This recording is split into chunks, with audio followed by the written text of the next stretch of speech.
एक साधारण घर से असाधारण उड़ान, अब्दुल कलाम की प्रेरणादायक आत्मकथा विंग्स ऑफ फायर। यह एक ऐसी किताब है जिसमें अब्दुल कलाम साहब ने अपने जीवन के उन हिस्सों को लिखा है जिसमें वो कहते हैं, मैंने बचपन में अपने अब्बा को नाव चलाते देखा तो कभी रामेश्वरम की गलियों में अखबार बेचते खुद को पाया। उस वक्त जेब खाली थी। हर सुबह माँ रसोई में बिना थके रोटियां बनाती थी। उस धुएं में मैंने माँ की ममता, तपस्या और त्याग की गंध महसूस की है। गरीबी ने हमारा साथ कभी नहीं छोड़ा, पर माँ बाप ने कभी उसे हमारे आत्मसम्मान पर हावी नहीं होने दिया। हमें जरूरतें कम सिखाई गई, लेकिन इरादे बड़े रखना सिखाया गया। विंग्स ऑफ फायर आत्मकथा के अध्याय 1 से 7 तक की यात्रा में उन पन्नों से रूबरू कराएंगे जहां भूख थी, संघर्ष था, लेकिन सपना कभी नहीं मरा। यदि आपके दिल को यह प्रेरणादायक आत्मकथा छू ले तो वीडियो को लाइक और चैनल को सब्सक्राइब जरूर कीजिएगा। क्या आप जानते हैं, एक छोटे से गांव में पैदा हुआ लड़का जिसने अखबार बेचकर अपनी पढ़ाई की, आगे चलकर भारत का मिसाइल मैन कहलाया।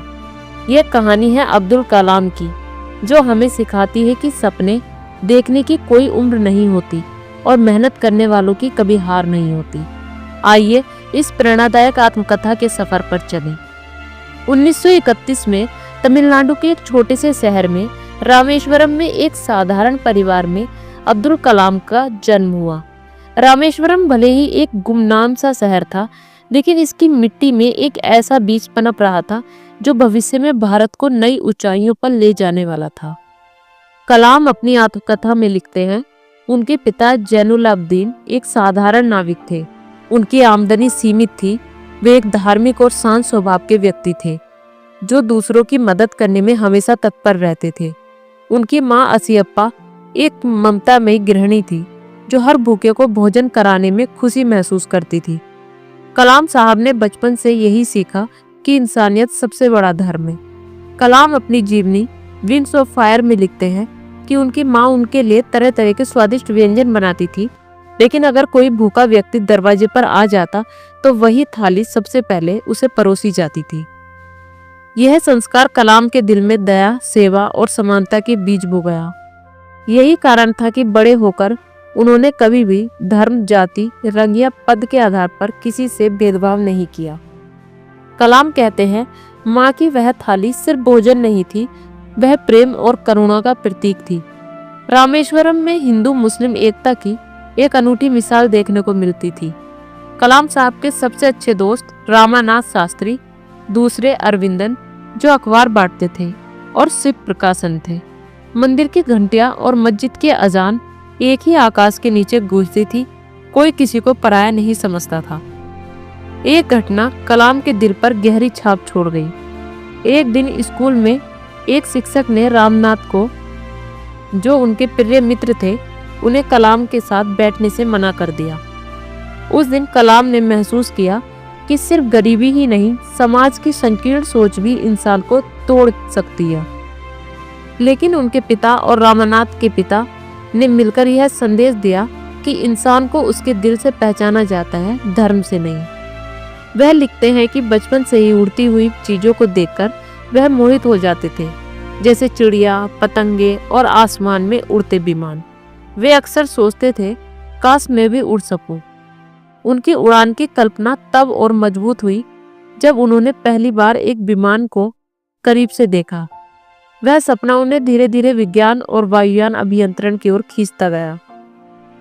अपने परिवार की आर्थिक मदद करने के लिए कलाम साहब ने एक रेलवे स्टेशन पर अखबार बांटना शुरू किया। यह काम उनके चचेरे भाई करते थे और कलाम भी उनके साथ सुबह सुबह स्टेशन जाते थे। वहां से वे अखबार लेकर साइकिल से बांटते थे और वो सुबह उनकी दिनचर्या का हिस्सा बन गई। सादगी, संघर्ष, आत्मसम्मान का प्रतीक। रामेश्वरम में शुरुआती पढ़ाई के बाद कलाम साहब को उच्च शिक्षा के लिए रामनाथपुरम भेजा गया। यह पहला मौका था जब वह अपने परिवार से दूर हुए थे।